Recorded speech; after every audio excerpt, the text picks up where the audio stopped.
वरदान है, बोले आपकी और मेरी शक्ति बराबर हो जाए। ब्रह्मा जी कहने लगे वाह वाह वाह, गुरु के समान शक्ति पाना चाहता ना। पहला और आखिरी वरदान छोड़ करके मैंने तुझे सब वरदान दिए, लेकिन फिर भी भगवान तुझे मारने के लिए जरूर आएंगे। अब तो ये आया, आकर के इसके यहाँ 5 संतानें हुई, 4 संतानें हुई इसके यहाँ, 4 बेटे थे, लाद, अनुलाद, सरलाद और सबसे छोटे घोटे प्रहलाद। और प्रहलाद जो थे वो भगवान के भक्त थे, क्योंकि जब ये हिरण्यकश्यप तप करने के लिए गया था तो इसकी पत्नी को इंद्र बंदी बना करके ले जा रहा था। नारद जी रास्ते में मिले, कहने लगे यार क्या कर रहे तुम, ये शोभा नहीं देता। नारद जी अपने कुटिया में इनको ले गए, वहां जो भागवत की कथा, भगवत उपदेश जो किया, वही उस समय गर्भ में प्रहलाद जी थे तो उनने भी सुना। और भैया ध्यान रखना, गर्भवती स्त्री जैसा आचरण करेगी उसी हिसाब से उसके यहाँ संतान होगी। गर्भवती महिला अगर भगवान के मंदिर जाएगी, भगवान की कथा सुनेगी, तो भक्त बेटा उत्पन्न होगा। अब तो यहां बेटा प्रहलाद बड़ा हुआ है इनका, और इनका एक विद्यालय था जहां पर 2 गुरु थे, संडामर। और इनके विद्यालय, इनकी पाठशाला का नाम था दैत्य हितकारिणी पाठशाला। देवताओं को या इंसानों का हित नहीं होता, वहां का केवल दैत्यों का हित होता था। अब तो भेजा, पहली बार ये आए 3 महीने में। प्रहलाद को गोद में बिठाला, कहा कि बेटा क्या पढ़ा? बोले पिताजी अपने मन की कहूं कि आपके मन की? बोले जो पढ़ा हो सो बोलो। तो कहा कि पिताजी मैं और मेरे की भावना को छोड़ करके नारायण की शरण में चला जाना चाहिए। तुरंत गुस्से में कहने लगे क्या बोल रहा है, ये विद्या किसने सिखाई तुझे? दोनों गुरुओं को बुलाया, बोले कि क्या सिखा रहे हो? दंड नीति भेद नीति सिखाओ। तुरंत लेकर के गए। 6 महीने बाद प्रहलाद जी आए, आकर के फिर से पिता ने गोद में बिठाला और कहा कि बेटा क्या पढ़ा, क्या सीखा? कहा पिताजी 9 विद्याएं सीखी।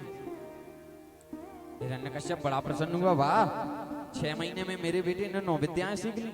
कौन कौन सी? आज प्रहलाद जी बोलने लगे, श्रवणम कीर्तनम विष्णु स्मरणम पाद सेवनम अर्चनम वंदनम दास्यम सख्य आत्मनिवेदनम। महाराज कहा कि भगवान की भक्ति को जो सब अपन सब कर रहे हैं, श्रवण सबसे पहली भक्ति है भगवान की, सबसे पहले भगवान की कथा सुननी चाहिए। दूसरा कीर्तनम, भगवान के नाम का कीर्तन करो। स्मरणम, उनके स्मरण बना रहे, ये भी एक उनकी पूजा है। पाद सेवन, उनके चरण चापन करने चाहिए। रोज उनकी अर्चना करो, रोज उनकी वंदना करो। भगवान से कहो हे नाथ मैं आपका हूं। और हमेशा मंदिर जाओ तो एक चौपाई तो जरूर ही बोलो, जे ही विधि होए नाथ हित मोरा करऊं सो बेगी दास में तोरा। हे भगवान जिसमें मेरा हित हो वो आप करें। क्यों? क्योंकि मैं कुछ नहीं जानता, मैं तो केवल आपका हूं, और आप वही करेंगे जिसमें मेरा हित होगा। बोले वृंदावन बिहारी लाल की।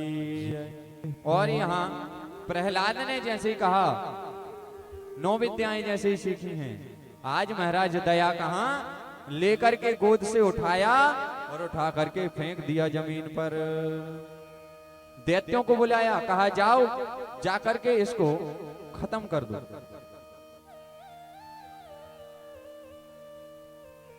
बोले जाओ जाकर के इसको खत्म कर दो। प्रहलाद को लेकर के सभी दैत्य गए, पहाड़ की सबसे ऊंची चोटी पर पहुंच गए।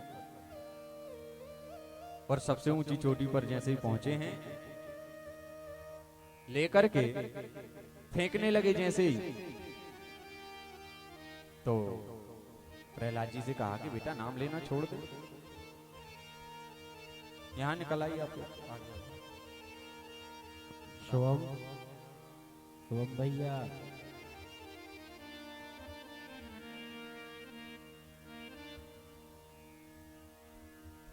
बोले वृंदावन बिहारी लाल की जय। इतबारी टोरी से हमारी आभा आंटी जी आई, पुत्रवत स्नेह ये अपना रखती हैं हमारे ऊपर। एक बार जोरदार ताली बजा करके इनका स्वागत करें।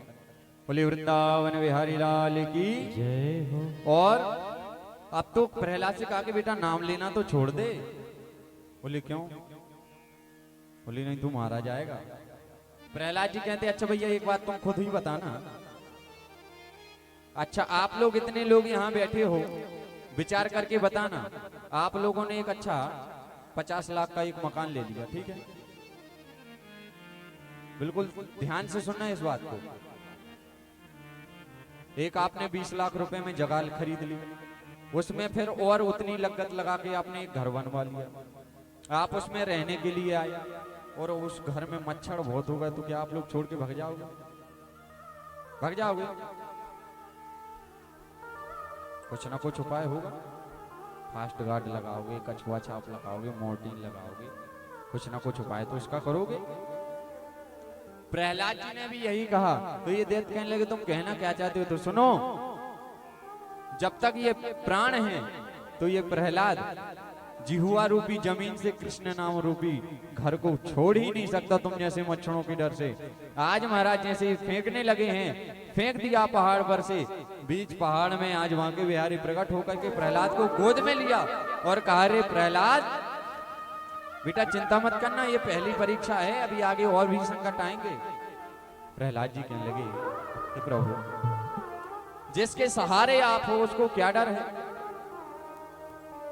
हमारे साथ श्री रघुनंदन, हमें किस बात की चिंता। चरण में रख दिया जब माथ, हमें किस बात की चिंता।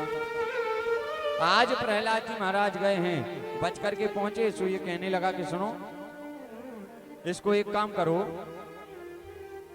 सर्पों की कोठरी में डाल दो। आज प्रहलाद जी तो एक काम करने लगे, क्योंकि प्रहलाद जी को भगवान पर भरोसा था, तो तुरंत गा उठे क्या? श्रीमन नारायण नारायण नारायण, श्रीमन नारायण नारायण नारायण, श्रीमन नारायण नारायण नारायण, श्रीमन नारायण नारायण नारायण, ओ श्रीमन नारायण नारायण नारायण, श्रीमन नारायण नारायण नारायण, ओ श्रीमन नारायण नारायण नारायण, श्रीमन नारायण नारायण नारायण, ओ बद्री नारायण नारायण नारायण, ओ बद्री नारायण नारायण नारायण। आज हिरण्यकश्यप कहने लगा जाओ जाकर के इसको सर्पों की कोठरी में डाल दो, सर्प दंशन करेंगे, अपने आप इसके प्राण निकल जाएंगे। जाकर के सर्पों की कोठरी में डाल दिया। मानो प्रहलाद से आज भगवान उस सर्पों की कोठरी में प्रकट होकर कहने लगे कि प्रहलाद बेटा जब मैं छोटा था तो मैं कालिया से लड़ने के लिए गया था, तो उसके डंक खाने की तो मुझे आदत है, तू चिंता मत कर।